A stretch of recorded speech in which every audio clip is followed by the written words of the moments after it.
안녕하세요. 오늘도 사연살롱을 찾아주셔서 감사합니다. 고작 30살인데 저처럼 산전수전 공중전까지 겪은 분이 또 있을까요? 저처럼 고생해온 사람이 또 있으면 안 될 것 같아요. 그 인생이 너무 불행하거든요. 젊은 나이에 너무 가엾잖아요. 제가 겪은 일들을 짧게나마 나열해볼까요?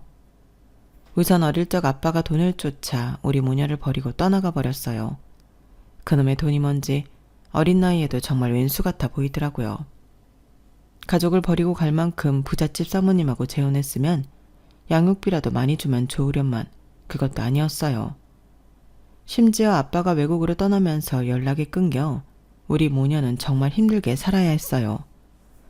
세상에 둘밖에 없으니 엄마와 저는 정말 애틋하게 지냈어요. 게다가 엄마 건강이 늘 안 좋았거든요. 엄마가 어떻게 돼버릴까봐, 금방이라도 죽어버릴까봐 늘 전전긍긍하면서 엄마 곁을 지켰던 기억이 나네요. 얼마 전 산불이 무섭도록 크게 나던데 전 그 자연재해 피해를 입으신 분들의 심정을 충분히 이해할 수 있어요. 전 화재는 아니지만 물난리를 크게 겪은 이재민이었거든요. 지하방에서 월세살이 할 때 얼마 없지만 세간살이며 다 둥둥 떠내려가 봤죠. 아무리 바켓으로 물을 퍼다 바깥에 부어도 빗물은 하염없이 차올랐어요. 온 세상이 원망스러운 나날이었죠. 그렇게 지하방에서 비극적인 경험을 하고는 옥탑방으로 올라갔더니 글쎄 춥고 덥고 난리도 아니더군요. 그뿐 아니라 무시무시한 강도가 침입하여 우리를 협박하고 험한 일도 당할 뻔했죠. 그때 생각하면 아직도 아찔해요. 그 경험을 토대로 사람이 가장 무서운 존재라는 걸 깨달았어요. 그 전까지만 해도 귀신이나 도깨비, 괴물, 좀비 같은 게 무서웠는데 사람이 제일 잔인하고 두려운 존재더군요. 하긴 여러분 상상을 해보세요. 지금 당장 내 침대 밑에 귀신이 숨어있는 게 무섭겠어요? 아님 사람이 숨어있는 게 무섭겠어요? 상상만 해도 무섭고 오싹하네요 정말. 이제 온갖 난리는 다 겪었다고 생각했는데 엄마가 갑자기 급성 간부전이 와서 눈이랑 피부가 다 노랗게 황달이 왔어요. 저에게 있어 세상 전부인 엄마의 건강이 안 좋아지니 위기감이 들었어요. 우리 엄마마저 날 혼자 두고 저 세상으로 떠나버릴까봐 얼마나 무서웠는지 몰라요. 그러다가 극적으로 간 이식 수술을 받고는 지금까지 큰 문제 없이 잘 지내고 계세요. 그렇게 10대 시절을 겪고는 20대가 되어 공무원에 합격해 안정적으로 잘 살아갈 것만 같았어요. 그런데 결혼을 크게 잘못하는 바람에 제 인생이 또 나락으로 떨어질 뻔했네요. 남편의 형네 부부가 의사인데 세상에 그런 상전이 따로 없더라고요. 우리 집안에선 대통령보다 그 형네 부부가 더 높은 사람이었어요. 의사가 그렇게까지 아주 위대한 존재인 줄 몰랐네요. 남편과 시모가 정상적인 사람이었다면 그래도 결혼 생활을 잘 유지했을 거예요. 형네 부부야 뭐 안 보면 그만이니까요. 그런데 불행하게도 결혼 생활에서 가장 큰 버팀목인 남편이 제일 이상한 사람이었어요. 착한 줄 알고 결혼했다가 아주 큰 코 다쳤네요. 그게 다 쇼고 연기였어요. 비열하기 짝이 없는 사람이었죠. 제가 시집살이를 호되게 당할 때 남편은 전혀 바람막이 역할을 해주지 못했어요. 집에도 잘 들어오지 않았으니까요. 웬 사업은 또 그렇게 잘 말아먹던지 구급 공무원 동료로 만났는데 결혼하고 딱 3개월 만에 그만두고 사업인지 뭐식인지 하겠다고 일을 벌이더군요. 제가 공무원 생활하면서 안정적으로 보니까 자기는 좀 더 리스크 있는 일을 해보겠다나 뭐래나. 하이 리스크 하이 리턴이라고 위험도가 커야 수익률도 크다나 어쩌나. 아주 온갖 궤변을 다 늘어놓더니 다 말아먹더라고요. 꼭 능력 없고 사고치는 것들이 주둥이만 살아가지고 밤낮 없이 나불나불 거리죠. 정말 남편을 비롯한 시댁 식구들이 기어코 제 수명을 줄이고야 말았네요. 결혼 생활하면서 한 3년은 수명이 줄어든 것 같아요. 제가 살면서 잘한 결정은 이혼이고 가장 후회되는 결정이 결혼이랍니다. 지금도 주변에서 겉만 번지르르 잘생긴 남자랑 결혼하려고 하는 친구들 말리고 있어요. 속까지 다 뒤집어 까보고 객관적으로 괜찮은 사람이면 결혼하라고요. 외모고 경제력이고 뭐고 일단 다 필요 없고 결혼하면 이혼하지 않는 이상 살맛 떼고 살아야 하니 성품이 제일 중요하다고 하면서 말이죠. 친구들도 제가 이혼하고 나니 제 조언을 경청하는 편이에요. 제 전차를 밟지 않기 위해서 말이에요. 아주 오래전 인연이 끊어진 줄 알았던 아빠가 말기암 환자로 돌아와서 저희 모녀에게 그래도 큰 행운을 가져다 주셨어요. 아주 실질적인 행운 말이죠. 그래서 이젠 경제적인 부분은 걱정 없이 살아갈 수 있을 것 같아요. 거의 빌다시피 하는 아빠와는 화해했고 그래도 내 핏줄인 아빠가 조금이라도 더 사셨으면 하는 바람을 갖고 있어요. 지금 현재 고민은 아빠의 완치인데 그게 현실적으로 불가능할 것 같아서 마음이 아프네요. 30살까지의 제 삶이 참으로 궁금하시죠? 산전수전 공중전까지 겪은 제 이야기를 끝까지 들어봐 주세요. 아마 그 어떤 영화 소설보다도 드라마틱할 거예요. 지금부터 시작해 볼게요. 저희 가정은 진짜 평범한 가정이었어요. 택시 운전사였던 아빠는 아주 크게 교통사고를 내고는 다시는 운전대를 잡지 않겠다면서 갑자기 노가다 일에 뛰어들었어요. 그런데 운동도 잘 안 하던 분이 힘겨운 노동일을 하려니 몸 여기저기가 성한 곳이 없었죠. 본인도 너무 힘들었던지 다시금 어떤 중견기업 건설사 회장의 운전기사로 취업이 되었어요. 그 건설사 회장님은 우리 가족에게도 참 잘해주셨어요. 성품이 너무 따뜻한 분이었죠. 성실하고 인물도 훤칠한 아빠가 운전을 잘해주니 대우도 잘 해주셨다고 해요. 가끔 우리 가족을 집으로 초대해서 대궐 같은 집 마당에서 바베큐 파티를 열어주기도 했어요. 그 집에 갈 때면 대체 집 입구가 몇 개인지 화장실 갈 때마다 길을 잃어버릴 정도였어요. 그런데 다소 고령이었던 회장님이 갑자기 심장마비로 돌아가시고 말았어요. 그래서 회장님의 와이프가 명목상 대표이사로 앉고 그 아래 전문 경영인을 두어 회사를 계속 이끌어 나가기로 했다더군요. 아빠는 회장님이 돌아가셨음에도 불구하고 사모님 운전을 계속 맡으며 직업을 유지할 수 있었어요. 우리 가족은 천만다행으로 생각했어요. 그런데 천만다행이 아니었더군요. 우리 가족에겐 재앙이나 다름없었어요. 한 1년쯤 지나자 아빠가 집에 잘 들어오지 않기 시작했어요. 엄마와의 사이도 당연히 안 좋아졌죠. 뭔가 서먹해지고 다툼이 잦아졌어요. 급기야 아빠가 폭탄 선언을 하셨어요. 명희 엄마, 그리고 명희야, 정말 미안하다. 진작 말했어야 했는데 너무 늦었어. 이미 일을 되돌리기엔 너무 늦은 것 같아. 잘 들어라. 난 이 집에서 오늘부로 나갈 거야. 이 전셋집은 주고 나갈게. 이 집을 월세로 돌려서 목돈을 유용하든지 명희 엄마 마음대로 해. 양육비도 매달 약간은 줄 테니 그건 걱정 말고. 아빠의 폭탄 발언에 저도 놀랐지만 당연히 엄마는 숨이 넘어가기 직전이었어요. 아니 뭐라고? 명희 아빠, 그게 무슨 말이에요? 아닌 밤중에 홍두깨도 아니고 집에 계속 안 들어오더니 바람이라도 났쇼? 대체 왜 이러는 거야? 그래, 내가 모시는 사모님이랑 정분났다. 그 사모님이 자기랑 재혼해주면 평생 떵떵거리며 잘 살게 해주겠대. 가족 버리고 오래. 명희 엄마, 내가 어릴 때부터 고아로 자라서 정말 힘들게 살아온 거 잘 알고 있지? 난 가난이 지긋지긋해. 아무리 벗어나려고 발버둥 쳐도 당체의 굴레를 벗어날 수가 없고 티끌 모아봤자 티끌이더라고. 이게 나한테는 복권 당첨이나 다름없어. 사랑이든 가족이든 다 필요 없어. 난 오늘부로 딴 사람이 될 거야. 부자가 될 거라고. 부자가 되고 싶어서 가족을 버린다니 이게 말이나 되는 이야기인가요? 그런데 실제로 우리 아빠가 한 말이에요. 그렇게나 돈을 좋아하던 아빠는 돈을 쫓아서 나비처럼 날아가 버렸어요. 그 후로 엄마에게 이혼장에 날아오고 아빠는 모든 절차를 변호사를 통해 진행하더군요. 우리 모녀의 얼굴도 보기 싫었나 봐요. 아마도 그 사모님인지 뭐시긴가 시킨 일이겠죠. 돈 앞에 장사 없었어요. 가족이고 자기 새끼고 다 필요 없는 양반이었죠. 그때 어린 나이였던 저도 돈의 위력을 실감했어요. 그렇게 엄마와 함께 헌시장처럼 버려지고 우리 모녀는 정말 열심히 살아야 했어요. 아빠는 마치 큰 재산을 준 것처럼 했지만 1.5룸의 정말 작은 집 전세 보증금은 코딱지였죠.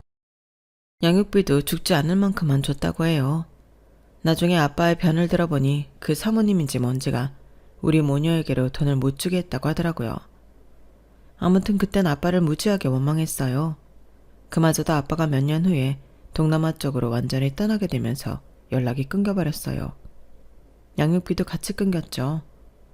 엄마는 보험 일을 하면서 절 먹여 살리기 위해 총력을 기울이셨어요.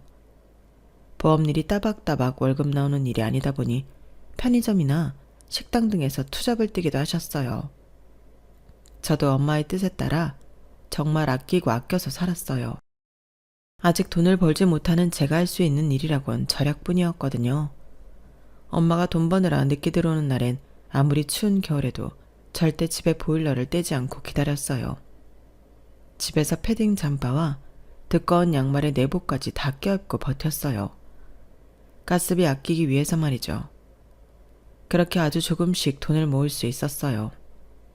엄마와 저에겐 우선 방 2칸짜리 전셋집으로 옮기는 게 1차적인 목표였거든요. 거의 고지가 눈앞에 보일 즈음에 사건이 터지고 말았죠. 이 세상은 우리 모녀가 행복한 걸 그냥 두고는 볼 수 없었나 봐요. 조금이라도 형편이 나아질 쯤이면 어김없이 굵은 소금을 팍팍 뿌리더라고요. 엄마가 어떤 전화를 받고는 완전히 사색이 되었어요. 엄마 왜 그래? 무슨 일이에요? 명희야, 네가 이모라고 부르던 그 뚱뚱한 여자 있잖아. 얼굴에 곰보 자국 많던 그 여자가 엄마 앞으로 빚을 엄청 많이 떠넘기고는 사라졌어. 다 엄마 탓이다. 아, 내가 무식한 년이지. 내 돈, 내 피 같은 돈. 내가 그 돈을 어떻게 모았는데. 아유. 엄마는 억울함과 사람에 대한 회의를 울부짖었지만 때는 이미 늦어버렸어요. 제가 이모라고까지 부르며 가족까지 지내던 한 아줌마가 엄마 앞으로 빚을 떠넘겨버리고는 잠적한 거였죠. 아빠에게 버림받은 우리 모녀는 또 한 번 사람에게 된통 당하고 만 거예요. 그나마 있던 전세 보증금도 다 뺏기고 우리 모녀는 단칸방 지하로 내려가야 했어요. 온 벽에 물이 줄줄 흐를 만큼 시커먼 곰팡이가 심한 집이었어요. 귀신의 집이나 다름없는 곳이었고 절대 사람 살 공간이 되지 못했죠. 하지만 돈은커녕 빚만 있던 우리 모녀에게 그 공간도 소중했어요. 곰팡이 냄새가 잔뜩 배인 중학교 교복을 입고 학교에 가면 아이들이 놀려대긴 일쑤였어요. 이명희는 냄새난대요. 곰팡이 냄새난대요. 지하 창고에 산대요. 맨 처음엔 주눅이 들었지만 점점 놀림이 심해지니 제가 억세지더군요. 야 이년들아, 니네는 뭐 얼마나 잘 산다고 지랄들이야. 나 태권도 유단자야. 니네 한번 맞아볼래? 태권도 학원 근처에도 가본 적이 없었지만 전 이렇게라도 제 방어를 해야 했어요. 기본 발차기 흉내만 내도 아이들이 더 이상 놀리지 못하더라고요. 그런 험난한 환경 속에서도 공부를 못하진 않았어요. 늘 반에서 10등 안에는 속했죠. 장마기간 동안에는 정말 죽을 맛이었어요.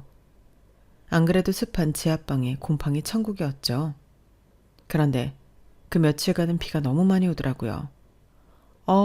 하다 보니 어느새 우리 집에까지 비가 쳐들어왔어요. 이건 비 수준이 아니었고 거의 바닷물 밀물이 몰려오는 수준이었어요. 명희야 안 되겠다. 얼른 물을 퍼내자. 엄마와 저는 대야로 밤을 새가면서 물을 퍼냈지만 빗물이 폭포수처럼 쏟아지는 걸 어찌할 방법이 없었어요. 눈물 범벅 땀 범벅이 되어 그 자리에서 주저앉고 말았어요. 엄마는 비가 차서 거의 계단까지 다 잠긴 집에 뛰쳐 들어갔어요. 엄마, 거긴 왜 들어가? 엄마까지 떠내려가겠어요. 그래도 우리 명희 내일 학교 갈 책가방이랑 책들은 가져와야지.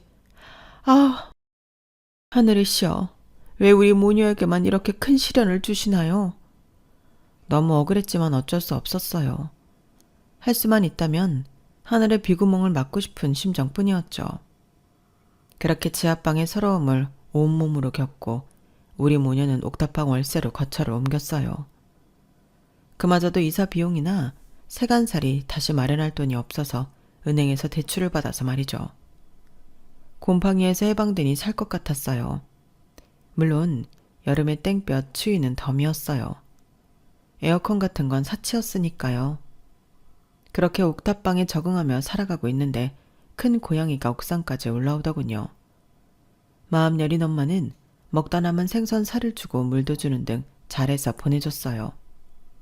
아우 엄마, 뭘 그렇게까지 해요. 요즘 길고양이한테 밥 주지 말라고 돼 있던데. 에휴, 그래도 길고양이 보니 우리 신세나 별반 다르지 않은 것 같아서 말이야. 다 생명인데 다 같이 잘 살아야지. 고양이에게 밥을 주지 말라던 저는 오히려 그 고양이와 친구처럼 친해졌어요. 그 후로 한 1년쯤 엄마는 또 투잡, 쓰리잡 뛰어가며 돈을 가열차게 모았고 저도 중학생이 되어 떡볶이집 아르바이트까지 하면서 용돈과 문제집 값을 벌어서 샀죠. 엄마가 풀옵션이 뒤에 있는 원룸으로 이사 가자고 하시더군요. 아주 친해진 고양이와 빠이빠이 하는 건 아쉬웠지만 그래도 깔끔한 원룸으로 들어간다니 설레었어요.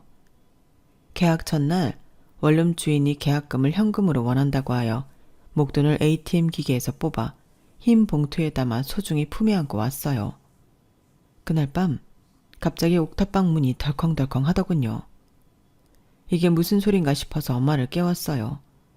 그런데 순식간에 웬 검은 그림자가 우리 모녀 앞에 서 있더군요. 누구세요? 복면을 쓴 그 시꺼먼 남자는 날카로운 눈빛을 쏘면서 우리를 협박했어요. 아까 낮에 은행에서 돈 뽑아서 봉투에 담아오는 거 다 봤어. 얼른 내놔. 안 내놓으면 어떻게 되는 줄 알지? 엄마는 덜덜하면서 협박하는 강도가 말하는 대로 봉투를 찾기 위해 기어서 장롱으로 갔어요. 그때 밖에서 날카로운 굉음이 들렸어요. 고양이 소리였죠. 옥탑방 우리 집 밖에 조명이 환하게 켜지고 철로 된 대야가 나뒹구는 굉음이 크게 들렸어요. 강도놈은 깜짝 놀라서 그대로 창문을 통해 도망가고 말았죠. 엄마와 저는 여전히 두려움에 떨며 부둥켜 안고는 당장 112에 신고를 했어요. 몇 분 지나지 않아 경찰이 와서 조사가 시작되었고 집 밖으로 나가보니 글쎄 고양이가 조명 버튼을 눌러서 불을 켜고 큰 소리를 낸 거더라고요. 고양이가 우리를 살렸다. 고맙다. 그동안 밥 준 보람이 있구나. 그날부로 바로 원룸으로 들어갔어요. 더 이상 그 옥탑방에서 무서워서 못 살겠더라고요. 우리 모녀를 강도에게서 구해준 고양이와 함께 이사 왔어요. 조그만 방이었고 털도 많이 날렸지만 마치 가족처럼 따뜻하게 잘 키워줬어요. 강도를 당할 뻔한 뒤로 엄마와 밤에 꼭 껴안고 잠들었어요. 세상이 무섭고 사람이 무서웠지만 내 곁에 우리 엄마만 있으면 무슨 일이든 헤쳐나갈 수 있을 것만 같았죠. 전 고등학교를 세무 전문 고등학교로 들어갔고 그곳에서 정말 열심히 공부했어요. 코피 터지게 공부한 결과 늘 전교 상위권을 유지했어요. 고졸 전형으로 세무 공무원이 될 수 있었고 드디어 저도 안정적인 직장에서 돈을 벌 수 있게 되었죠. 엄마, 이제 엄마 제일 편한 직장 한 개만 유지하고 좀 쉬엄쉬엄 하세요. 3-4개씩 알바하고 잠도 못 자고 그러지 말고요. 네? 내가 야근도 많이 하고 해서 수당 최대한 많이 받아올게요. 친구들이랑 여행도 좀 다니시고요. 하지만 엄마는 제 말을 듣지 않으시고 더 가열차게 돈을 벌러 다니셨어요. 그러다가 사달이 나고 말았죠. 갑자기 어느 순간부터 엄마의 눈과 피부가 노란색으로 변해버렸어요. 그리고는 병원을 가보거나 손 쓸 새도 없이 그 자리에서 쓰러지고 말았어요. 저희가 살고 있던 원룸 건물의 1층 미용실 아줌마한테서 연락이 왔더군요. 명희야, 지금 직장이니? 네 엄마가 길거리에서 쓰러져서 어떤 아저씨가 까만 차 타고 병원으로 바로 싣고 갔어. 하도 순식간에 일어난 일이라 자세히 묻지 못했는데 글쎄 그 아저씨가 이상한 말을 하더라. 본인이 네 아빠래. 자기 보고 명희 아빠라고 그러더라고. 암튼지간에 얼른 병원 가봐. 네 엄마 큰일 난 것 같아. 전 이게 다 무슨 말인가 싶었어요. 일단 엄마가 쓰러졌다는 말에 충격을 받았고 갑자기 내 아빠라는 사람이 나타났다는 말에 2차 충격을 받았죠. 어쨌든 병원으로 달려갔어요. 그랬더니 진짜 옛날에 보고 연락이 끊겼던 아빠가 다 늙은 모습으로 서 있더군요. 아빠, 그때 다른 아줌마 만나서 집 나가버린 그 아빠 맞지? 명희야, 하필이면 안 좋은 상황에 널 만나게 됐구나. 아빠 기억하니? 그래도 잊지 않아줘서 정말 고맙다. 우리 엄마는 어떻게 된 거예요? 엄마 죽지 않죠? 아무런 이상 없는 거죠? 길 가다가 웬 아줌마가 픽 하고 쓰러지길래 다가가서 봤더니 바로 명희 엄마더구나. 옛날 일을 기억할 새도 없이 일단 아빠 차로 응급실로 왔단다. 당장은 생명에 지장이 없다고 하는데 급성 간부전이래. 아마도 간이식을 받아야 다시 건강해질 수 있나 봐. 간이식? 엄마가 간이식을 받아야 살 수 있다는 말에 전 바로 간이식 적합성 검사를 진행했어요. 하지만 하늘도 무심하시지 하나뿐인 딸인 제가 부적한 판정을 받고 말았어요. 너무 초조했어요. 그런데 갑자기 나타난 아빠도 적합성 검사를 받은 모양이었어요. 아빠가 아주 밝은 얼굴로 제게 말했어요. 명희야, 아빠가 네 엄마한테 한 가지 좋은 일을 해줄 수 있게 됐다. 내가 네 엄마한테 간이식 해줄 테니 너무 걱정 말아라. 네 엄마 살 수 있게 됐어. 아빠는 눈물까지 흘리며 좋아하셨어요. 들은 바로는 아빠는 아직까지 그 사모님인지 뭐식인지랑 재혼 생활을 유지하고 있는 모양이었어요. 이번에도 그 아줌마가 반대를 많이 한 모양이지만 간이식을 강행하더군요. 엄마는 한때 그토록 미워하고 증오했던 아빠한테서 새 생명을 얻게 되었어요. 이게 무슨 운명의 장난인지 모르겠더군요. 엄마를 다시금 살게 해준 아빠를 용서할 수밖에 없었죠. 아빠, 이제 어느 정도 회복되셨으니 퇴원하고 엄마랑 저랑 사는 원룸에 한번 같이 가요. 제가 밥이라도 대접할게요. 엄마보다 이른 시점에 태어난 아빠를 모시고 엄마와 함께 사는 누추한 원룸으로 향했어요. 그리고는 참기름 넣은 고소한 전복죽을 만들어 드렸어요. 아빠는 한 입 딱 먹어보고는 하염없이 눈물을 흘리더군요. 너희 모녀 버리고 혼자 잘 살겠다고 도망간 아빠한테 이렇게 잘해줘서 정말 고맙다.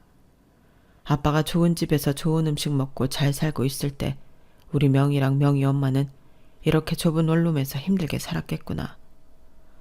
아빠가 돈에 눈이 뒤집혀서 내 핏줄과 가족을 버렸다. 아빠는 천하의 몹쓸 놈이야. 죽을 때까지 아빠를 용서하지 마려무나. 아니에요, 아빠. 그동안 차고 넘치게 아빠를 미워하며 살았어요. 하지만 우리 엄마한테 간이식도 해주고 엄마를 다시 살려준 사람이기에 다 용서할게요. 살면서 아빠를 또 볼 일이 있을까 모르겠지만 재혼해서 잘 살고 계시니 다행이에요. 앞으로 행복하세요. 그렇게 다시 재혼 가정으로 돌아간 아빠는 우리가 원룸에 사는 게 안 돼 보였는지 2층짜리 단독주택을 한 채 사주셨어요. 원래도 부자인 사모님과 재혼했지만 동남아 가서 본인 사업이 잘 되어 재산이 더욱 늘어났다고 하더라고요. 우리는 아빠가 사준 단독주택 2층에 살고 1층 방 2개는 세를 주어 월세로 생활할 수 있었어요. 덕분에 엄마는 돈 걱정 없이 간이식 수술을 받고 충분히 회복 기간을 가질 수 있었어요. 내가 직장에 다니거나 알바를 하지 않았는데도 월세가 통장에 차곡차곡 쌓이니 무슨 마법같이 느껴졌어요. 저 또한 엄마의 강병을 충분히 한 뒤 복직할 수 있었죠. 이러저러한 일련의 일들을 겪다 보니 남자친구 만들 시간도 없었어요. 연애는 제 인생의 사치였죠. 그런데 20대 중후반이 되자 엄마가 오히려 연애 좀 하라고 난리였어요. 명희야, 요즘 아가씨들이 30도 훨씬 넘어 결혼한다지만 맨날 골골대며 건강도 안 좋은 엄마가 살면 얼마나 살겠니? 우리 명희는 20대에 결혼해서 떡두꺼비 같은 손주 낳아주면 안 될까? 아, 엄마, 나 20대 초중반 때만 해도 뭐 맨날 일찍 들어오라 그러고 남자는 다 짐승이라고 그러더니 이제 와서 남자친구 없냐고? 빨리 결혼하라고? 난 평생 엄마랑 살고 싶은걸? 장난스럽게 엄마한테 말했지만 세상의 전무인 엄마 말을 그냥 흘려들을 순 없었어요. 아마 그 순간부터 제 주위 남자들을 찬찬히 뜯어보기 시작했던 것 같아요. 그맘때쯤 주워들은 말이 있거든요.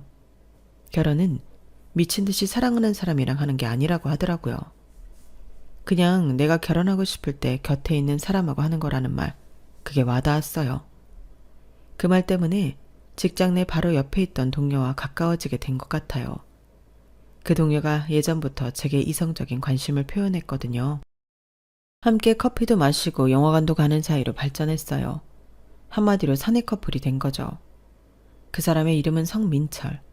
제겐 더없이 잘해주는 잘생기고 키 큰 남자였어요. 본인의 형과 형수가 둘 다 의사라고 하더라고요. 집안에 의사가 둘이나 있는 게 남친한테는 엄청난 자랑거리였어요.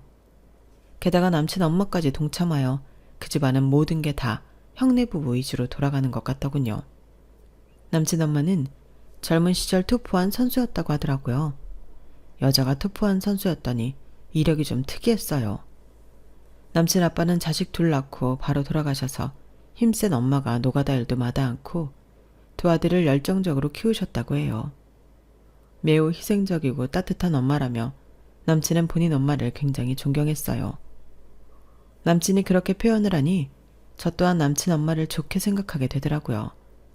그도 그럴 것이 우리 엄마가 아빠 떠난 후 혼자서 저를 키우느라 너무 고생하는 걸 옆에서 봤기 때문에 뭔가 동병상련이 들었죠.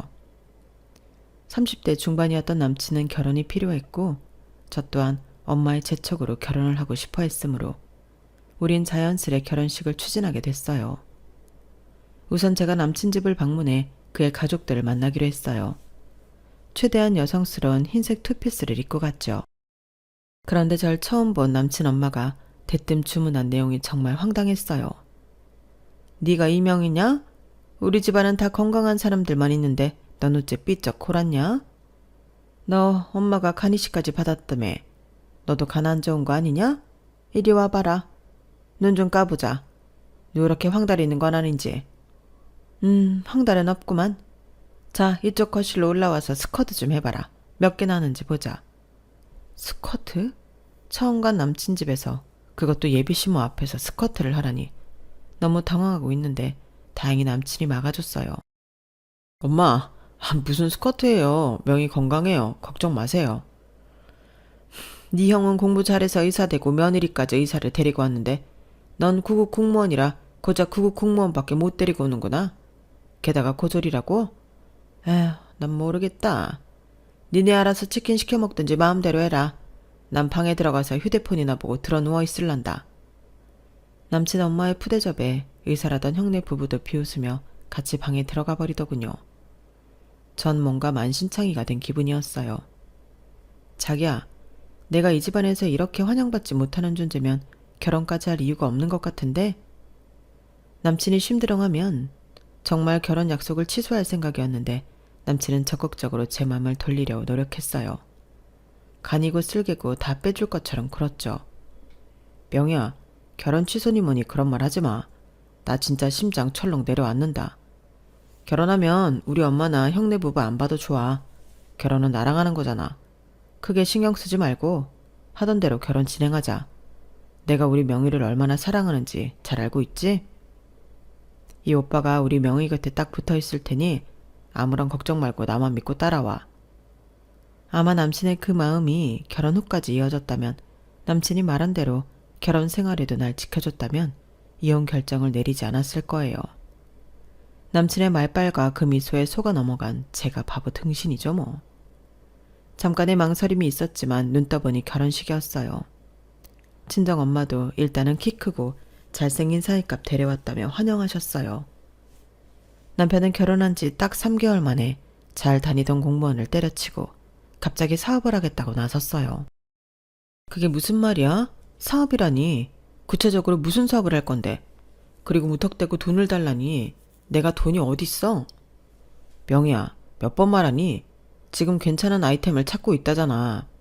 남자로 태어나서 째째하게 편의점 알바 정도나 되는 구급 공무원 월급 받아가며 생활해야겠어? 돈 좀 내놔봐. 결혼할 때 장모님이 주머니에 조금 찔러주셨을 거 아니야. 아니, 구체적으로 사업 계획을 완벽하게 세우고 퇴사해도 될까 말까인데 무턱대고 샤프부터 지르고 이제서야 구성한다고 그러면 어떡해. 당신 미쳤어? 결혼 전엔 제 말을 임금님 말보다 더 귀하게 여겨줬던 남편이 결혼 후엔 기등으로도 안 듣더군요. 지나가던 걔한테 말하는 게 더 낫겠다 싶을 정도로 말이죠. 암튼 돈이 조금이라도 모을 것 같으면 싹 다 뺏어가기 일쑤였어요. 그놈의 사업자가 한답시고 말이죠. 신혼임에도 불구하고 남편한테 푸대접 받는 동안 시모는 한술 더 떴어요. 야, 너 가진 돈 좀 있으면 우리 큰아들 부부 집 사는데 보태줘라. 네? 아주버님네 강남 60평 집 자가 아니었어요? 그래, 자가는 무슨 자가. 지금까지 월세 400만 원씩 내고 살고 있었는데 집주인이 나가라나 봐. 대출 받아 살아도 강남에 집 산다고 하니까 너도 좀 보태야겠다. 어머님, 저희도 집이 없어 반전세 빌라에 살고 있는데 무슨 돈을 빌려드려요. 저희도 은행에서 대출 받은 거 원금도 못 갚고 이자만 겨우 내고 살고 있는 거 잘 아시잖아요. 게다가 민철 씨 요즘 사업한다고 집에도 안 들어오는 거 알고 계시죠? 쥐꼬리만한 제 월급으로 힘들게 살고 있는데 벼룩에 간을 내어 먹어도 유분수지. 돈 없어요 저희. 아주버님네 얘기만 나오면 시모는 눈이 돌아갔어요. 야 이년아, 저런 정없는 같은 이라고? 가족끼리 서로 도우며 사는 거지. 내가 무슨 도둑이나 되는 것처럼 못 빌려준다고 난리냐? 그리고 네가 우리 민철이한테 살랑거리고 잘했어 봐라. 우리 아들이 밖으로만 도나. 우리 아들 공무원 그만둔 것도 다 네 탓이다. 쌍욕을 퍼붓는 시모 탓에 하도 열이 받아서 저도 쌍욕이라도 싸지르고 싶었으나 참았어요. 그래도 나보다 나이 많은 시모한테 욕하는 건 좀 아니라고 생각했거든요.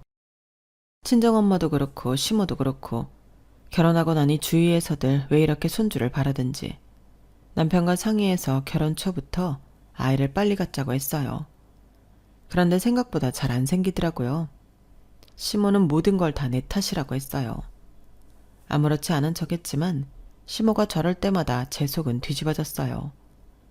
저는 병원을 다니면서 과별한 주사도 놓고 할 수 있는 치료를 다 해봤어요.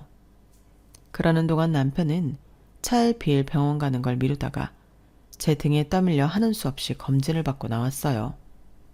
같이 갔었는데 진료를 받고 나온 남편의 얼굴이 사색이 돼 있더군요. 왜 그래? 무슨 일이야? 나 무정자증이래. 뭐? 무정자증? 정자가 아예 없다는 거야? 고자래. 나 고자래. 내가 고자라니. 너무 충격을 받은 남편은 그 자리에 앉아 엉엉 울더군요. 전 주위 사람들이 보는 시선이 느껴져 남편을 데리고 병원 밖으로 나와서 이야기를 들어봤어요. 알고 보니 예전에 운동하다가 그 부위를 크게 다쳤는데 그 후로 그렇게 된 것 같다고 하더군요. 부부관계 자체는 문제가 없었는데 무정자증이었다니 저도 너무 놀랐어요. 이 사람과 결혼한 순간부터 모든 생활이 다 힘겨웠어요.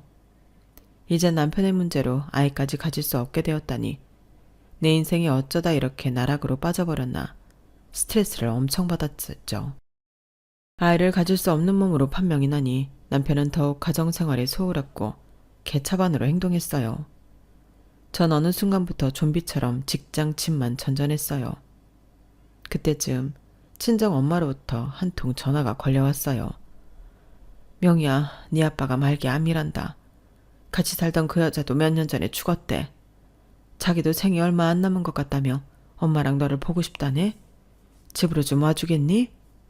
전 갑작스러운 소식에 너무 놀라서 집으로 갔더니 다 죽어가서 뼈만 남은 아빠가 자기 개인 비서와 함께 엄마 집에 와 있더라고요. 명희야, 결혼할 때도 못 가봐서 미안하다. 내가 같이 살던 마누라도 죽어버리고 사업도 다 정리하느라 정신이 없었어. 참, 하늘도 무심하시지. 모든 걸 다 정리하고 이제 맘 편히 살아보려는데 떡하니 말기암 선물을 줬지 뭐냐. 이제 나도 이 세상에서 정리당할 존재가 돼버린 거지. 그나저나 네 남편도 사업한다고 힘들어한다며? 사업이란 게 아무나 하는 게 아닌데 참. 그래도 결혼한 지 채 1년도 안 돼서 갈라서라고 할 수는 없으니 아빠가 조금이나마 보탬이 되고 싶어서 뭘 좀 준비해왔다. 아빠는 개인 비서를 시켜서 007 가방을 열게 했어요. 그랬더니 그 속에는 웬 황금 덩어리들이 반짝이고 있었어요. 커다란 금괴 10개와 황금 송아지며 황금 거북이들이었어요. 자, 요즘 금값이 많이 올랐다구나. 그동안 금 사두길 잘했지. 이 금괴 하나만 해도 1kg이니 한 개당 1억 5천원 할 거다. 총 10개이니 엄마랑 잘 상의해서 나눠 쓰도록 해. 난 곧 죽을 거니 앞으로 내 변호사가 이 집에 들락날락하면서 재산들 정리되는 대로 너랑 엄마 앞으로 명의를 돌려놓을 거야. 내가 관짝에 들어가면서 내 재산 다 들고 가고도 아니고 지금까지 아빠가 너랑 엄마한테 하지 못했던 몫을 다 하고 싶어. 아니, 내 돈 몇백억을 다 줘도 그동안의 죄는 못 씻겠지만 그래도 마지막 성이라고 생각하고 받아주렴. 몸무게가 40kg대로 빠져버린 앙상한 가시 같던 아빠가 너무 불쌍했어요. 이미 수년 전 갑자기 나타나 엄마에게 간이식을 해줬을 때 전 아빠를 다 용서했는데 아빠는 아직도 죄책감에 시달리고 있는 듯 했어요. 혹시 그러한 스트레스 탓에 암에 걸린 게 아닌가 싶어 오히려 제가 죄송하더군요. 아빠, 나랑 엄마는 아빠를 이미 다 용서했으니 지난날 다 잊고 편안히 치료받으세요. 우리 과거는 다 잊고 살아요. 제가 딸로서 아빠를 끝까지 지켜드릴게요. 아빠와 저 그리고 엄마 이렇게 셋은 부둥켜 안고 엉엉 울었어요. 수십 년간 켜켜이 쌓인 회한의 눈물이었죠. 아빠가 집에 들어가고 엄마는 제게 이렇게 제안했어요. 명희야, 이번 성서방 생일이 결혼하고 첫 생일인데 장모인 내가 집에서 정성껏 밥상이라도 차려주고 싶어. 그리고 아빠가 준 금괴 10개 중 절반인 5개를 성서방 사업자금으로 대주고 싶어. 혹시 아니? 사업에 성공하면 다시 가정생활에 충실하게 될지? 전 엄마의 제안에 반대했지만 엄마는 끝까지 우기셨어요. 곁에서 보기에도 제 결혼 생활이 위태위태해 보였나 봐요. 남편에게 돈을 좀 쥐어주면 고분고분 해줄 줄 알았나 봐요. 일단 알았다고 하고 남편에게도 미리 일정을 알렸어요. 굳이 금괴 얘기는 꺼내지 않았어요. 나름 서프라이즈로 주고 싶었거든요. 그런데 생일 당일 아무리 남편을 기다려도 남편은 오지 않았고 카톡도 씹고 전화도 받지 않았어요. 그런데 예전 공무원 동료에게서 전화가 한 통 왔어요. 명희씨, 나 방금 길거리에서 민철씨 봤어. 웬 여자를 양옆에 둘이나 끼고 지금 유흥업소로 들어갔어. 술이 아주 만취가 됐던데? 말할까 말까 하다가 아직 결혼한 지 1년도 안 된 명희씨가 불쌍해서 전화한 거야. 대체 결혼 생활이 요즘 어떻길래 신랑이 저러고 돌아다녀? 그 전화를 받고 피가 거꾸로 솟는 듯 했어요. 친정엄마가 정성스럽게 갈비찜까지 해놓고 기다리고 있는데 연락을 다 씹다니. 수십 차례 다시 연락을 취해봤더니 그제서야 봤더군요. 당신 뭐하고 돌아다니는 거야? 주변은 왜 이렇게 시끄럽고? 어디야? 내가 모를 줄 알아? 양옆에 여자 끼고 술 먹고 있지? 우리 엄마가 당신 생일이라고 상다리 부러지게 차려놓고 생일 선물까지 준비하고 몇 시간째 기다리는데 너무한 거 아니야? 당신 사람 맞아? 남편은 미안한 기색 하나 없이 한술 더 떴어요. 술 맛 떨어지게 하네. 요즘 장모할 일 없대? 전에 다니던 알바들은 다 안 하는 건가? 몸 성하던데 맨날 집에서 백수짓이나 하는 거야? 참, 돈도 없는 주제에 뭔 생일상. 됐다 그래. 입으로 똥을 싼다 이거지? 당신 후회할 텐데. 내가 바로 사진 하나 보낼 테니 뒤늦게 땅을 치고 후회도 소용없을 거야. 전 전화 끊고 바로 금괴 5개와 황금 송아지 거북이 등을 사진 찍어 남편에게 전송했어요. 보내자마자 당연히 전화가 왔지만 받지 않았어요. 한 15분 만에 바로 집에 도착하더군요. 자기야, 장모님, 이게 다 뭔가요? 제가 헛것을 봤나요? 금덩어리들이었는데?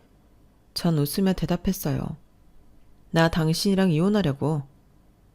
네가 사람이면 나한테 미안한 줄 알고 조용히 지낼 것이지. 밖으로만 돌고 내 돈이나 꽁쳐낼 생각을 해? 짐승만도 못한 놈. 말기하면 우리 아빠가 얼마 전에 주신 거야. 몇백억에 달하는 다른 재산들도 정리해서 우리 엄마랑 내 명의로 돌려주신다고 했어. 오늘 당신 생일에 순순히 왔으면 이 금괴라도 줘볼까 했는데 여자 끼고 술 처먹고 있었다며. 아쉽네. 요즘 금괴 1kg 한 개당 1억 5천원 좋게 하던데. 당신은 한 번의 실수로 한 7억 5천원 날렸네. 얼른 서둘러서 이혼합시다. 당장 우리 친정에서 나가고 향후 일정은 다 대리인 통해서 하자고. 얼른 꺼져. 남편은 이혼만은 안 된다며 엉엉 울고불고 난리를 쳤어요. 안 돼 명희야. 사랑하는 명희야. 나 오늘 도서관 가서 책 읽다 온 거야. 술 안 먹었어. 한 번만 믿어줘. 어? 이혼만은 안 돼 제발. 아니 이혼할 거면 나 주려고 했던 금괴 5개만 주면 안 될까? 그럼 순순히 떨어져 줄게. 어? 끝까지 거짓말만 하는 비겁한 놈이었어요. 그런 놈이랑 미래를 꿈꾸며 잠시나마 결혼해서 살았다는 게 치욕스러울 정도였어요. 그 후의 일정은 말한 대로 변호사 등 대리인을 시켜서 진행했어요. 죽을 때까지 다시는 남편 얼굴을 보기 싫었거든요. 남편을 안 만나주니 시모랑 형네 부부까지 돈 좀 꺼달라며 성화였지만 다 빠꾸 났어요. 진짜 치사하고 더러운 인간들. 자녀가 없으니 이혼은 엄청 빠르게 진행됐어요. 이제 엄마와 저는 말기암으로 힘겹게 투병 중인 아빠를 간병하고 있죠. 직장생활은 계속하면서 말이에요. 뭐 엄마 아빠가 다시 살림을 훔친다거나 그런 건 아니에요. 다만 엄마에게 간이식을 해줘서 살려준 게 아빠이니 이번엔 저희 모녀가 힘이 되드리고 싶었거든요. 정말 인생은 한치 앞을 모르는 일인 것 같아요. 앞으로 엄마와 저의 인생이 어떠한 길로 흘러갈지 예상은 못하겠어요. 그저 눈앞에 주어진 삶을 지금껏 그래왔듯이 충실히 살아가려고요. 돈을 쫓아 집을 나갔던 아빠가 부유하게 사시다가 죽음의 문 앞에서 무기력해지는 모습을 보니 돈도 다 소용없는 것 같아요. 아빠가 저희 모녀를 위해 여러 부동산이며 재산을 증여해 주셨지만 아무런 감흥이 없어요. 그저 제 통장으로 따박따박 들어오는 몇백만 원의 공무원 월급으로 아직도 똑같은 생활을 하고 있어요. 그게 제일 마음 편하네요. 세상에서 스트레스 안 받고 마음 편하게 사는 게 제일인 것 같아요, 여러분. 우리 원망도 두려움도 모두 뻥 걷어차버리고 행복하고 즐겁게 살아가자고요. 모든 분들 행운을 빕니다. 여러분, 사연 댓글에 응원과 현명한 조언 부탁드려요. 좋아요와 구독은 저에게 큰 힘이 됩니다. 오늘도 좋은 일 가득하세요.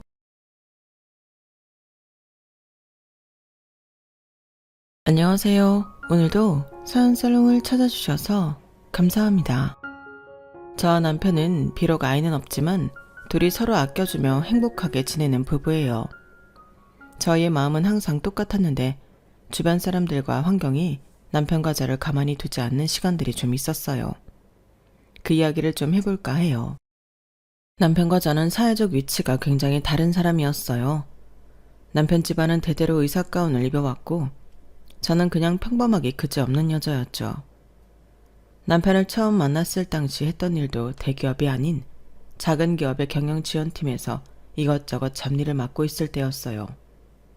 하지만 이 세상에서 제 몸을 쉬게 할 수 있는 집과 일할 수 있는 공간이 있다는 것에 감사하며 성실히 살고 있었죠. 그러다 우연히 남편을 알게 되었고 그는 제게 끈질기게 구애를 했어요. 하지만 저는 계속해서 그를 거절할 수밖에 없었어요.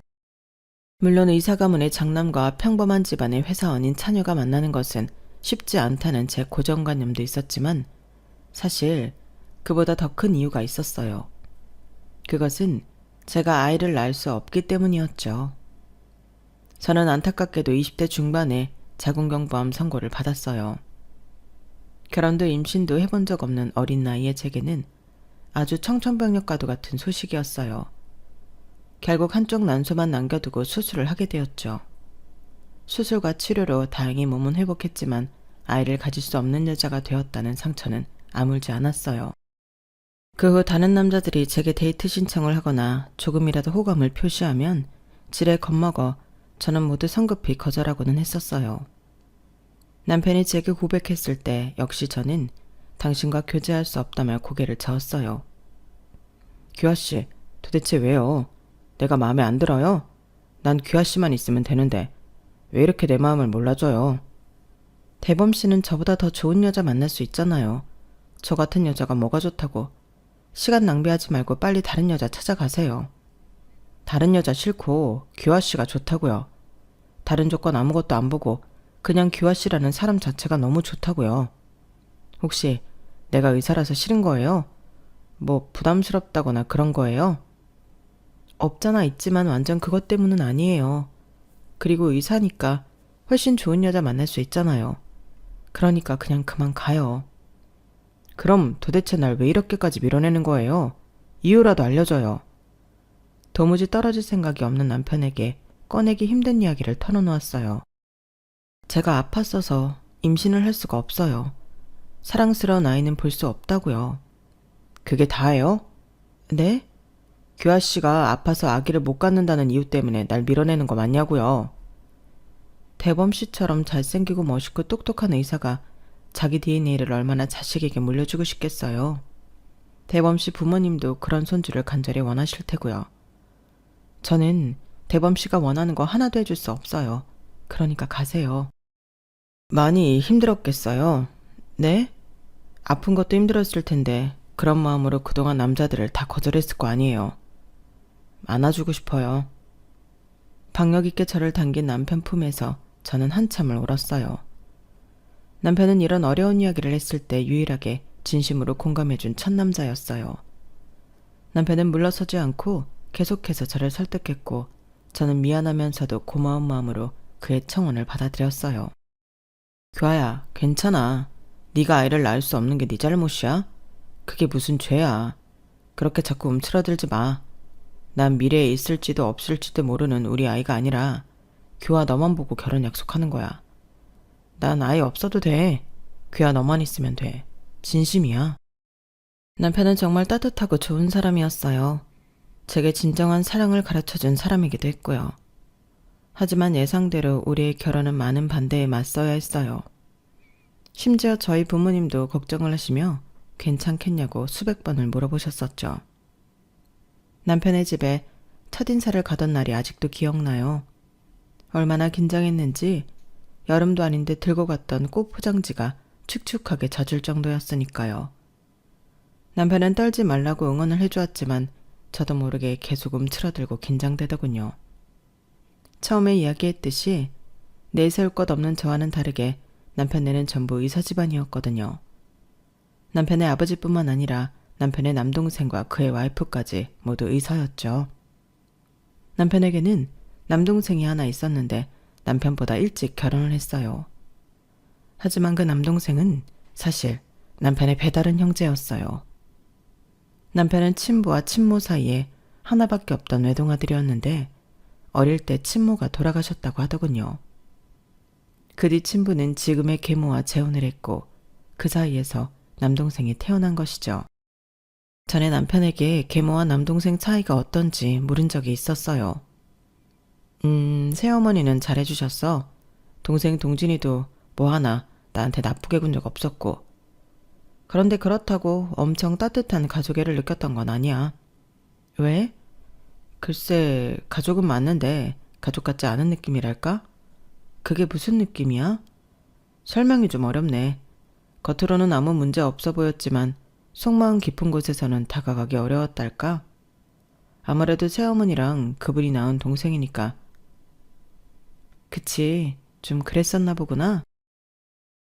우리는 특히나 아버지 앞에서 더욱 어색한 모습을 보이지 않으려고 노력했었어. 나도 새어머니도 동진이도. 그럼 아버지는 속 깊은 사정까지는 잘 모르셨겠네. 우리 엄마 그렇게 빨리 잃고 겨우 새 가족 울타리 만드셨는데 내가 그 안정감을 깨고 싶지 않았어. 아버지는 정말 좋은 분이셨거든. 내가 너무 존경하고 사랑하는. 그래서 더 아버지께 나쁜 모습, 초라한 모습, 힘든 모습 보이기 싫었어. 자기 엄청 효자였구나. 효자는 무슨. 아버지는 정말 대단한 분이셔. 남편 말대로 시아버지는 엄청난 사람이었어요.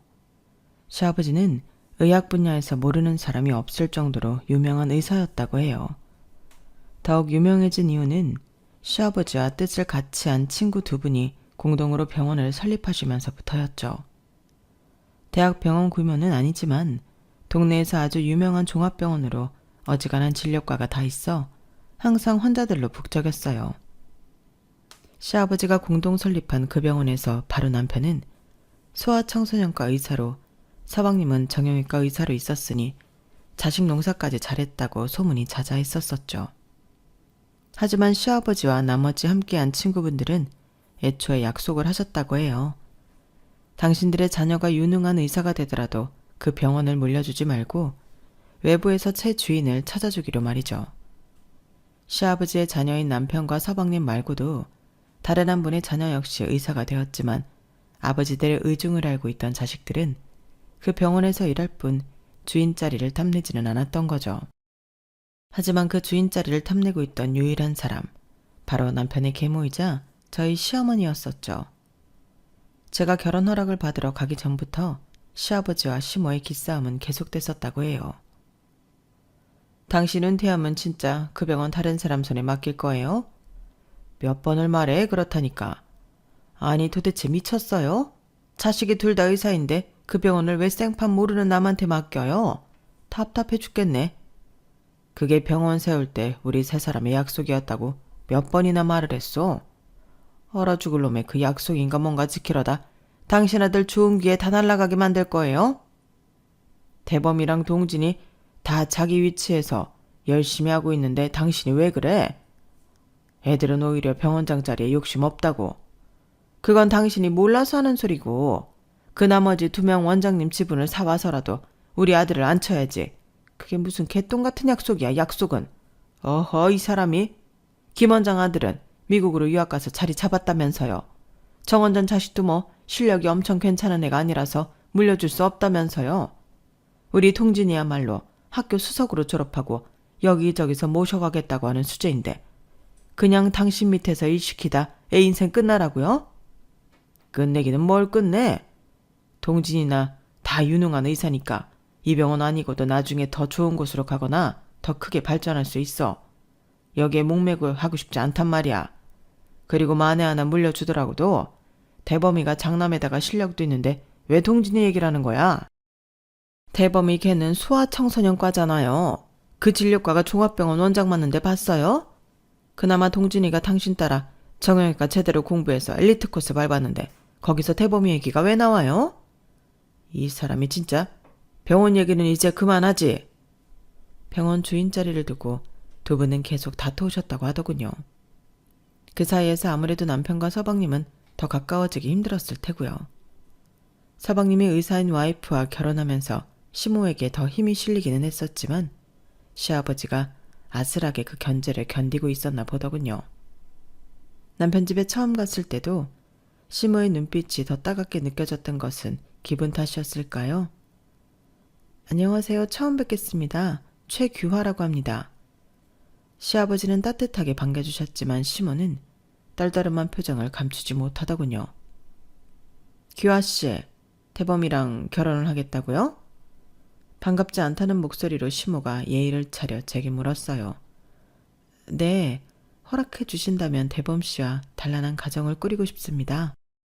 대범이 의사인 거 알고 있죠? 여기 아버지도 그리고 대범이 동생이랑 재수시 되는 사람도. 이 집에서 의사 아닌 사람은 나랑 이 반려견밖에 없어요. 네, 다 알고 있습니다. 너무 대단하다고 생각하고 있고요. 그럼 규아 씨도 거기에 걸맞는 스펙을 갖고 있는 건가요? 저는 그냥 평범한 회사원입니다. 대기업? 아니요, 작은 회사입니다. 부모님은 뭘 하시죠? 아버지는 회사 다니시다가 나오셔서 어머니랑 작은 식당을 운영하고 계십니다. 식당이라. 시모는 점점 더 심층적으로 질문을 했고 제 대답을 들을 때마다 더 낯빛이 안 좋아지는 것을 느꼈어요. 대범이가 이렇게 우리 앞에 결혼하겠다며 여자를 데려온 것은 처음인데 솔직히 좀 놀랍네요. 대범이가 거의 자선가 수준으로 규아 씨를 만난 건 아닌가 싶기도 하고. 염려하시는 부분 잘 알고 있습니다. 그만큼 제가 노력하겠습니다. 뭐 둘이 잘 살면 그만큼 좋은 것도 없겠지만 어쨌든 우리 집안 생각하면 어느 정도 급을 맞춰야 한다고 생각해요. 내가 요구하는 거 다 갖춰서 결혼할 수 있어요? 최대한 노력해보겠습니다. 저는 시모의 귀에 눌려 한껏 더 움츠러들었어요. 시모는 제가 살면서 처음 들어본 명품 브랜드를 나열하면서 그걸로 혼수를 했으면 좋겠다고 못을 박더군요. 남편이 옆에서 그런 거 다 필요 없다고 해도 시모는 끝까지 제게 그 혼수들을 해와야 한다며 은근히 압박을 넣었어요. 우리 동진이 처가 시집 올 때는 내가 지금 말한 거에 2배는 해왔었어요. 교아씨 사정 봐가면서 지금 내가 아주 필요한 것들만 이야기한 거니 새겨들었으면 좋겠네요. 시모의 말을 듣고 나니 앞으로 저의 시집살이가 자동으로 그려지더군요. 하지만 할 말은 해야 했어요. 제 인생 가장 큰 오점이면서 상처를요. 아무리 남편과 제가 사랑하지만 이걸 숨기고 결혼을 하면 죄책감에 이 집안에서 영원히 고개를 숙이고 다닐 것 같았죠. 당연히 환영은 못 받겠지만 그렇다고 냉대까지 받고 싶진 않았어요. 저 중요하게 드릴 말씀이 있습니다. 말해봐요. 제가 전에 자궁경부암을 앓았던 적이 있습니다. 지금 너 어린데 더 어린 나이에요? 어쩌다가 그런 일이? 네, 많이 힘들었습니다. 하지만 수술도 잘 됐고 그 후 치료도 무리 없이 잘 끝났습니다. 다만 그때 한 수술이 작은 수술이 아니었어서 아이를 가질 수 없게 되었습니다. 미리 말씀드려야 할 것 같아서요. 제 말이 끝나자 온화했던 시아버지가 당황하며 찻잔을 내려놓았고 시모는 한숨을 쉬며 고개를 돌렸어요. 세상에, 아예 임신이 안 된다고요? 네, 아기를 품을 수 있는 공간이 없습니다. 잠시 생각에 빠진 시아버지가 말했어요. 어린 나이에 정말 고생이 많았겠네요. 규아씨 부모님도요. 아이가 있으면 너무 좋지만 또 없다고 해서 불행할 이유도 없어요. 난 그렇게 생각해요. 너무 마음 무거워 말아요. 시아버지의 따뜻한 말에 저는 눈에 눈물이 고였어요. 하지만 시모는 완전히 달랐어요. 여보, 대범 이 자식 안 보고 싶어요? 애를 아예 못 갖는다잖아요. 이런 며느리 드리겠다는 거예요? 어허, 당신은 처음 인사 온 사람 앞에서 그렇게 무리하게 굴면 쓰나? 대범이가 좋다잖소. 그럼 됐지. 뭐가 더 필요해? 이 양반 또 속 터지는 소리 하고 있네. 집안 대가 끊긴다는데 뭐가 괜찮다는 거예요? 손주야 동진이랑 미애가 나았으면 됐지. 답답해하는 시모와 저를 배려하려는 시아버지 사이에서 저는 어쩔 줄을 몰라 했어요. 그렇게 어려운 시간이 지나가고 남편의 집에서 나오려고 할 때였어요. 남편이 차에 시동을 건다며 먼저 나갔고 저는 다시 한번 인사를 했죠. 오늘 맛있는 저녁 너무 감사합니다. 진짜 대범이랑 결혼할 거예요? 네? 네, 하고 싶습니다. 그렇게 안 봤는데 규아씨 염치가 좀 없는 편이네요. 대범이 여기 하씨 집안 장남이에요. 아들은 고사하고 딸이라도 하나 낳아줘야 하지 않겠어요? 저는 제인처럼 고개를 숙이고 아무 말도 할 수가 없었어요. 뭐 다 알겠지만 대범이 비록 내 배 아파 난 자식은 아니지만 정말 친자식처럼 곱게 키운 아이예요. 저렇게 다 완벽하고 직업까지 의사인 애가 여자 잘못 만나서 자기 자식 안아보지도 못하는 거 규아씨가 생각해도 너무 잔인한 것 같지 않아요? 시모의 말 한마디 한마디가 제 가슴에 날아와 콕콕 박혔어요. 뭐 대범이도 워낙 규아씨 좋다 그러고 대범이 아빠도 받아들인다고 하니 나도 뭐 그러려니 할게요. 그런데 규아씨, 엄청 반가운 손님은 아니라는 거 알아두세요. 우리 집에 아주 잘해야 될 거예요. 반 협박과도 같은 시모의 말을 끝으로 저는 그 집에서 나왔어요. 어두워진 제 얼굴을 보고 남편은 더 확고하게 저와 결혼하겠다며 저를 안심시켰어요. 남편 부모님과의 힘들었던 첫 만남을 되새길 시간도 없이 제게 또 다른 아픔이 찾아왔어요. 바로 제가 제일 사랑하는 외할아버지가 돌아가시고 말았거든요. 어릴 때부터 저는 외할아버지 껌딱지였고 몸이 안 좋아지신 후부터는 계속 저희 집에서 머무셨었거든요. 외할아버지를 번갈아가며 간호해야 했던 아빠와 엄마는 힘들었겠지만 저는 철부지 마냥 할아버지와 함께 있는 것이 좋았어요. 그런 할아버지도 제 마음을 아셨는지 누구보다 절 아껴주셨거든요. 그런 소중한 할아버지가 돌아가신 거예요. 할아버지, 조금 더 내 옆에 있지. 나 예쁜 드레스 입고 결혼하는 거 봐야지. 왜 이렇게 빨리 가, 할아버지? 정이 제일 깊었던 저는 할아버지의 죽음을 받아들이기 힘들었고 남편 역시 제 옆에서 묵묵히 기다려주었어요. 할아버지의 장례가 끝나고 아빠와 엄마가 제게 서류 하나를 건넸어요. 이거 할아버지가 특별히 너한테만 주고 싶다고 신신당부하셨어. 이게 뭔데? 봉투를 열어보니 낯선 서류 뭉치가 보였어요. 할아버지의 유일한 재산. 유일한 재산? 할아버지는 살아생전 검소하기로 유명했고 몸이 아파 누워 계시기 전까지 소일거리라도 찾아다니며 경제적 보탬이 되기를 원하셨었어요. 주소가 서울시 강남구. 이거 역 앞에 있는 건물 같은데 그 3층짜리 건물이 할아버지 거였다고? 정말 아주 오래전에 이 주변이 개발되기도 훨씬 전에 전 재산 털어서 그걸 장만하셨더라고. 엄마랑 이모들은 다 지금 먹고 사는 것도 힘든데 무슨 그런 걸 사냐고 다 아버지 원망만 해댔지.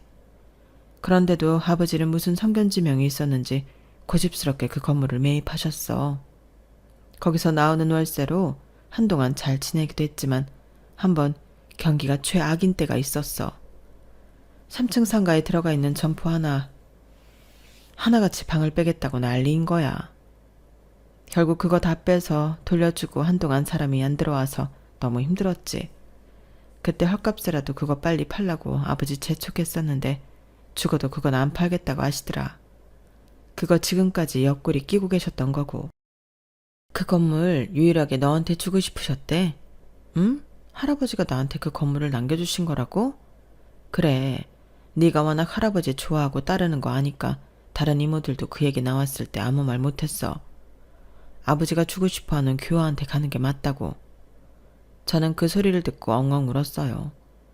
제가 생각하는 것보다 할아버지는 저를 훨씬 더 사랑하고 계셨다는 것을 알게 되었죠. 할아버지가 보고 싶어 견딜 수가 없었어요. 할아버지가 남겨주신 건물이 제 명의로 이전하면서 이것저것 행정 처리할 것들이 많아서 한동안 꽤 바빴어요. 남편 역시 많이 도와주려 노력했고요. 그러던 어느 날 시모로부터 전화를 받았어요. 한번 만나자고 하시더군요. 규아씨, 전에 우리 집에 왔을 때 내가 너무 무리하게 했다 싶어요. 나도 우리 대범이 생각하다 보니 말이 좀 밉게 나갔네요. 미안해요. 저는 얼떨떨했어요. 갑자기 나타난 사과라뇨. 괜찮습니다. 내 사과 받아주는 거예요? 그럼 우리 빨리 결혼 진행하죠? 네? 결혼 빨리 하자고요. 그리고 혼수 아무것도 준비하지 말고 몸만 들어와요. 아휴, 우리 집에 복덩어리 며느리가 들어왔네? 첫 인사 때와는 너무도 다른 모습의 시모가 제 손을 쓸어내리며 세상 부드러운 미소를 짓고 있었어요. 저는 시모가 갑자기 왜 그러는지 영문을 몰랐지만 기분이 나쁘지는 않았어요.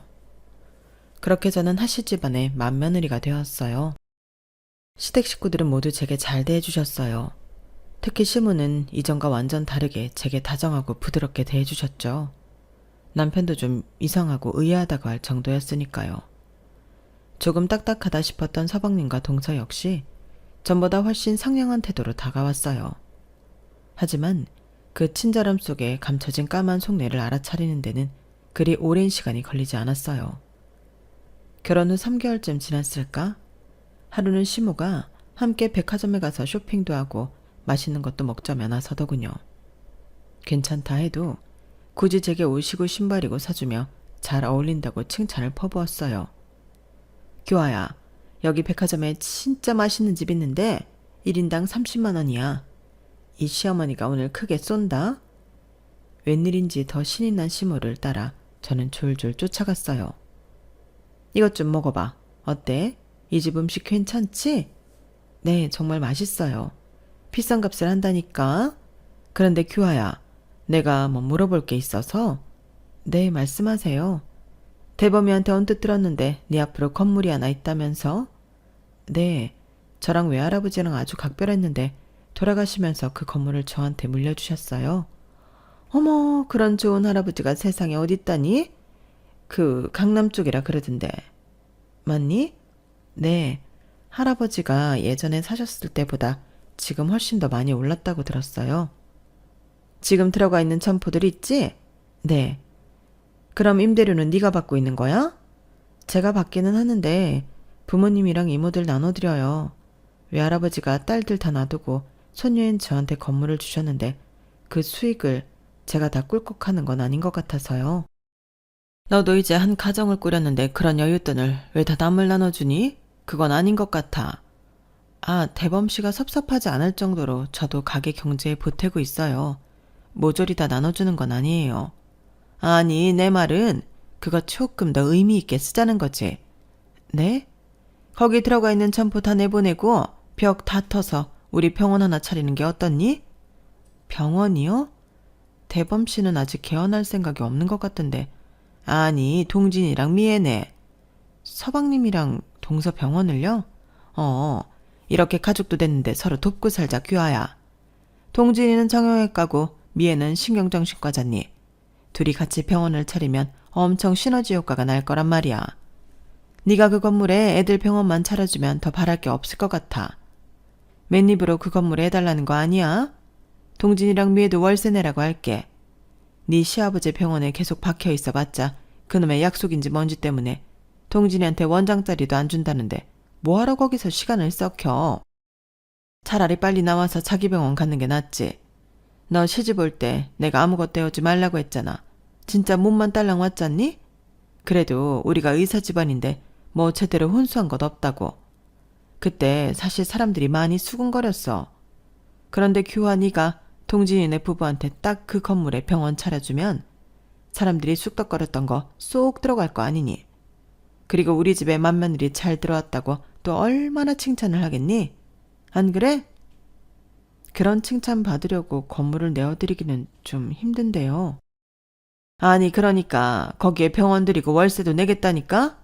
대신 도리상 네가 좀 깎아줘야지. 가족 디스카운트라고 해야 되나?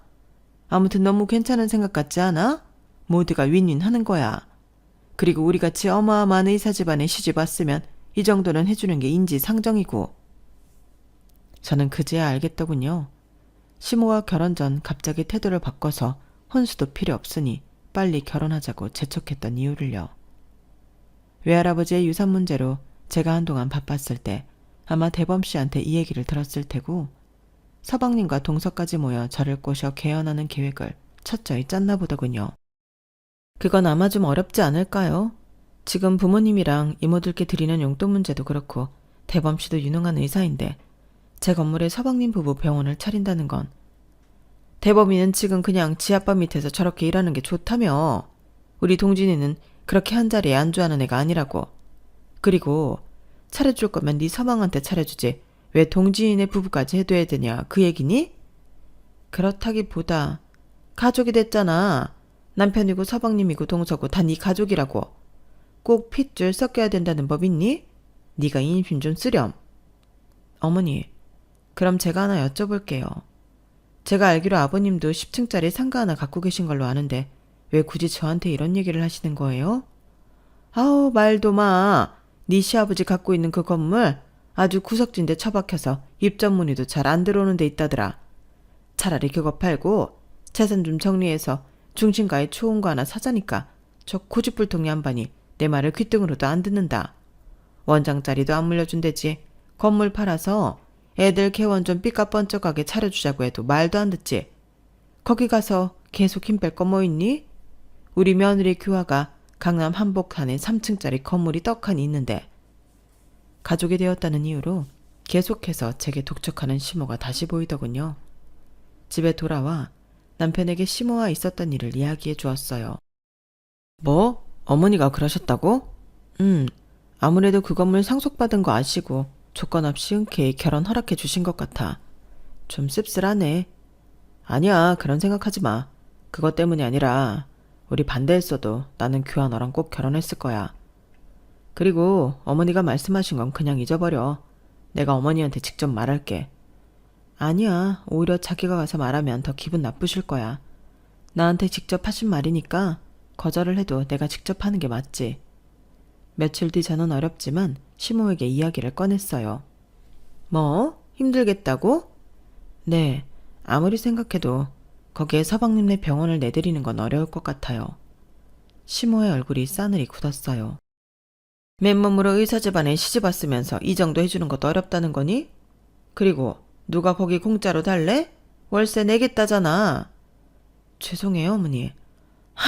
참나 기가 차서 그 건물 있는 거 하나만 보고 결혼시켰더니 이제 와서 뭐? 시모의 속마음이 은연중에 튀어나오더군요. 역시나 건물을 탐내고 대범 씨와의 결혼을 허락한 것이었어요. 저는 사실을 확인하고 나니 가슴이 아려우면서 눈물이 핑 돌았어요. 하지만 슬퍼할 새도 없이 또 큰일이 터지고 말았어요. 뭐? 아버님이? 갑자기 왜? 아침에 웃으면서 출근하러 나가셨던 아버님이 교통사고를 당해 돌아가셨다는 소식을 남편은 울면서 전했어요. 믿을 수가 없었어요. 그렇게 훌륭한 의사였던 아버님이, 그렇게 인자하고 모범적이었던 우리 아버님이. 세상이 원망스러웠어요. 왜 그렇게 갑자기 아버님을 데려간 건지 하늘도 밉고 땅도 밉고 전부 다 미웠어요. 식구들 넋이 나간 상태로 정신없이 장례를 치렀고 슬픔 속에 아버님을 보내드렸어요. 남편이 가장 힘들어했어요. 괜찮아 자기야. 내가 이제 자기의 든든한 버팀목이 되어줄게. 아버님 좋은 일 많이 하셨으니까 분명히 좋은 곳으로 가셨을 거야. 너무 많이 울지 마. 아버님 발 안 떨어지시겠다. 아버지. 집에 돌아오자 언제 장례를 치렀냐는 듯이 시모는 아주 바쁘게 움직이기 시작했어요. 아마도 아버님의 재산을 정리하는 것 같았어요. 하지만 시모는 유산에 대해서 남편과 한마디도 상의하지 않았어요. 시모가 가장 많이 받기는 할 테지만 분명 남편 몫도 있을 텐데 그 부분을 쏙 빼놓는 분위기였죠. 며칠 뒤 시모가 남편과 저 그리고 서방님의 부부를 불러 이야기를 하더군요. 다들 알다시피 아버지가 따로 유언 없이 갑자기 돌아가셨어. 우리가 몇십 년을 같이 살았다지만 대범이는 솔직히 내 친자식도 아니고 아버지도 없는 마당에 너도 내가 불편할 테고 그래서 대범이네와는 여기서 그만 찢어졌으면 좋겠구나. 아무리 그래도 30년을 넘게 어머니를 모시고 산 사람에게 그런 충격적인 말을 듣게 되자 남편은 고개를 푹 숙이더군요.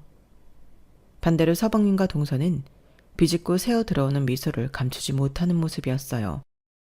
배우자랑 자녀의 법정 상속 비율 알지? 난 법대로 공정하게 할 거야. 대신 대범이 네가 조금 이해해줬으면 하는 부분이 있어. 말씀하세요. 마음만 독하게 먹으면 너 1원도 안 주고 내보낼 방법은 얼마든지 있어. 하지만 지금까지 산정을 생각해서 지금 그 건물 하나 너한테 남겨주마. 나머지는 나나 동진이한테 양보하겠다고 합의서 하나 작성하렴? 저는 너무나도 의아했어요. 아버님 재산이 현금, 주식, 병원, 지분, 건물, 집, 땅 모두 포함해서 300억은 된다고 들었는데 남편에게 겨우 건물 하나 주겠다뇨. 서운해 말아요 형. 아버지가 나나 엄마한테 더 많이 의지하셨었잖아. 기여한 정도가 있는데 이렇게 나누는 게 맞지. 옆에서 서방님이 시모의 말을 거들며 말했어요. 대범아, 너 여기서 그거 주는 것도 싫다고 하면 우리 아주 싸움 더러워지는 거야. 알지? 너 참 착하게 자랐잖니. 좋은 말로 할 때 이거라도 건주고 싶으면 조용히 사인하렴. 시모의 악마 본능이 빛을 발하더군요. 남편이 아무리 착해도 시모의 말대로 하지 않을 거라고 생각했는데 의외의 반응이 나왔어요. 네, 알겠습니다. 그 10층짜리 건물만 가져가겠습니다. 나머지는 알아서 하세요. 저는 너무 놀라 입을 다물 수가 없었어요. 하지만 남편의 결정이니 저는 뭐라고 훈수를 둘 수 없었죠. 결국 남편은 합의서에 사인을 했고 그렇게 30년 넘게 가족이라는 이름으로 살았던 시모 서방님과 헤어지게 되었어요. 자기야, 물론 10층짜리 건물 하나도 너무 큰 재산이기는 하지만 그거 어머님이 아주 구석진데 있다고 입전문의도 잘 안 들어온다고 하셨거든. 괜히 자릿세만 까먹는 거 아닐까? 왜 자기는 합의서에 순순히 사인한 거야? 제 말에 남편은 빙긋이 웃기만 하더군요. 남편의 엷게 띄는 미소에서 아버님의 얼굴이 겹쳐 보여서 저는 더 물을 수 없었어요. 저와 남편은 둘이 오붓이 살 수 있는 깔끔하고 작은 집을 하나 구했고 새로 시작하기로 마음먹었어요. 자기야, 그래도 자기 지금 병원 일 잘하고 있고 나도 건물에서 나오는 월세 있으니까 막 어렵게 살진 않을 거야. 난 다만 자기가 어머님이랑 서방님 때문에 마음에 상처 입지는 않았을까 걱정돼. 난 괜찮아. 우리 새로 시작하자. 얼마 후 그다지 반갑지 않은 소식이 들려왔어요. 시모와 서방님네는 물려받은 유산을 빠짐없이 처리해서 강남에 보란듯이 비싼 건물을 매입했더군요. 그리고 예상대로 의리의리하게 서방님과 동서의 병원을 개원했고요. 고급스러운 인테리어와 최신식 검사 기계들만 들여왔고 무엇보다 부부가 정직하게 운영하는 병원이라는 입소문에 개원하자마자 환자들이 몰려들었어요. 주변 병원들이 한숨을 내쉴 정도로 하루가 다르게 병원이 잘 되었어요. 저희 남편은 아버님이 돌아가신 후에도 전과 똑같이 아버님이 설립한 병원에서 진료를 받는데 주변에서 서방님의 큰 성공을 갖고 남편과 비교하며 듣기 싫은 말을 많이 들었다고 하더군요. 동생은 와이프랑 이병헌 나가서 강남에 크게 개원해서 완전 대박 났다던데. 형은 왜 아직도 여기서 빌붙어 있는 거지? 어차피 원장 자리도 못 앉는다며. 몰라. 동생보다 뭐가 좀 떨어지나? 동생 보면서 얼마나 배 아플고. 그래, 형은 겉만 번지르르 하지. 실속은 동생이 훨씬 잘 챙겼구만. 형이 바보여, 바보. 그렇게 5년이라는 시간이 흘렀어요. 아이는 없지만 저희 부부는 서로에게 가장 중요한 존재로 자리하며 전과 다르지 않은 평범한 일상을 보내고 있었어요. 어느 날 남편이 기쁜 얼굴로 제게 말했어요. 규아야, 됐다. 이제 됐어. 뭐가? 아버지가 물려주신 건물 팔았어. 정말? 그거 까맣게 잊고 있었는데 드디어 됐구나. 축하해.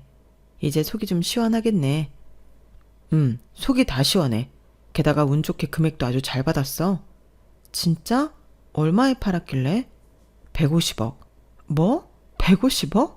정말이야? 1원도 빠지지 않는 150억. 어떻게 된 거야? 그거 뭐 거의 돈 안 되는 건물이라고 알고 있었잖아. 저는 남편에게 놀라운 이야기를 듣게 되었어요. 아버지가 아주 옛날부터 말씀하셨어. 당신이 이 세상에 없거든. 다른 건 몰라도 그 건물만은 꼭 나보고 차지하라고. 왜 그런 말씀을 하셨을까? 아버지는 당시에 그곳이 허허벌판이었지만 나중에 엄청나게 개발될 것이라고 하셨어.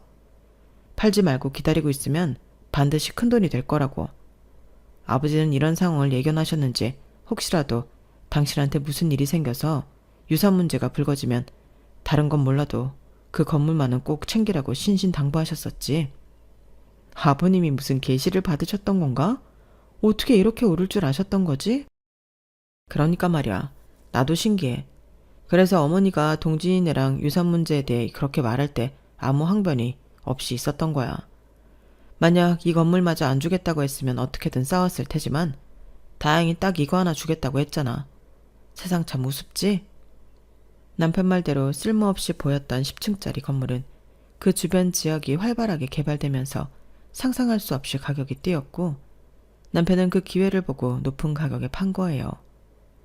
저는 이상하게 왈칵 눈물이 났어요. 규아야, 왜 울어? 기쁘지 않아? 너무 기뻐서. 그리고 너무 감사해서. 아버님이 우리한테 이렇게 좋은 선물을 주셨던 거구나. 오늘따라 너무 그립다, 우리 아버님. 그날 남편과 저는 부둥켜 안고 한참을 울었어요. 얼마 후 뜻밖의 소식이 또 전해졌어요. 뭐? 서방님네 병원이?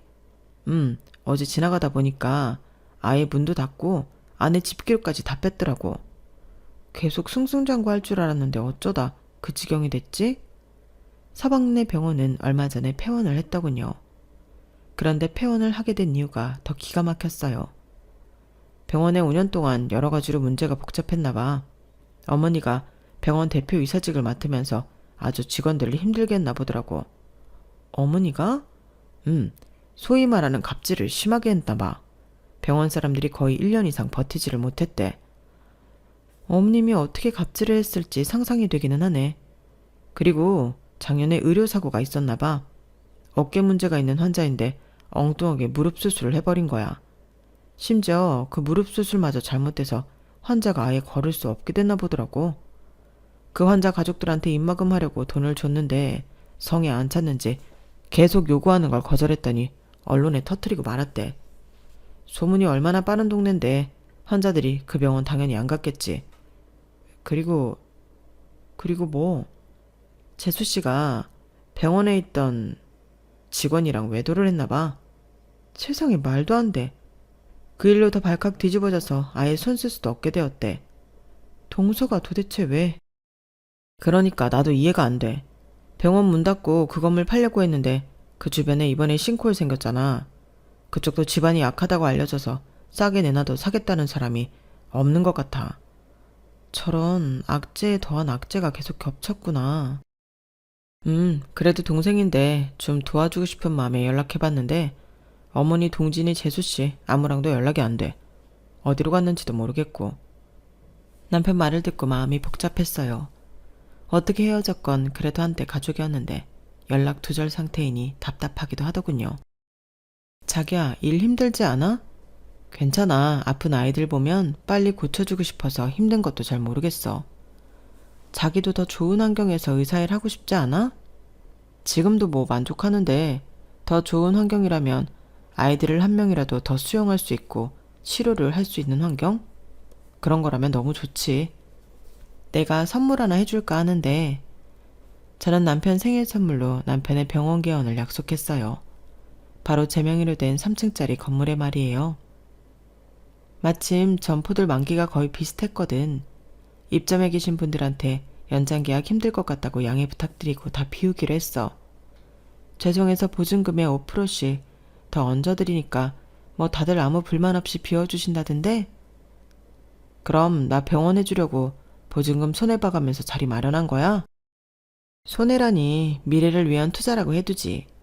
난 당신의 아기들 진찰할 때 그 따뜻한 눈빛으로 보는 게 너무 좋더라. 거기서 당신 진심도 읽었고 당신 아버님한테 받은 건물 팔아서 나한테 잘해줬잖아. 나도 당신한테 해줄 수 있는 게 뭐가 있을까 생각하다 돈보다 이게 나을 것 같아서. 어때? 마음에 들어? 물론이지. 고마워 규아야. 정말 고마워. 얼마 후 남편의 이름과 저의 이름 하나씩 단 땡땡 소아청소년과를 개원했어요. 주변에 정말 아이들을 사랑하는 의사들을 4분이나 더 모셨고 건물을 통째로 다 써서 소아청소년 전문병원으로 유명해졌답니다. 남편은 개원에 대한 보답이라며 저를 대표의사라는 직함까지 달아주었어요. 비록 저의 건강 상태로 아이를 갖지는 못했지만 병원에 찾아오는 아이들이 모두 저의 아이들이라 생각하고 성실하고 열심히 치료하고 있답니다. 한때는 시모와 그 식구들 때문에 힘든 시간도 있었지만 지금은 걱정 없이 여유롭고 안정된 생활에 남편과 함께해 하루하루가 행복하답니다. 제 이야기는 여기까지입니다. 들어주셔서 고맙습니다. 오늘도 내일도 밝고 행복한 하루하루 되세요. 여러분, 사연 댓글에 응원과 현명한 조언 부탁드려요. 좋아요와 구독은 저에게 큰 힘이 됩니다. 오늘도 좋은 일 가득하세요.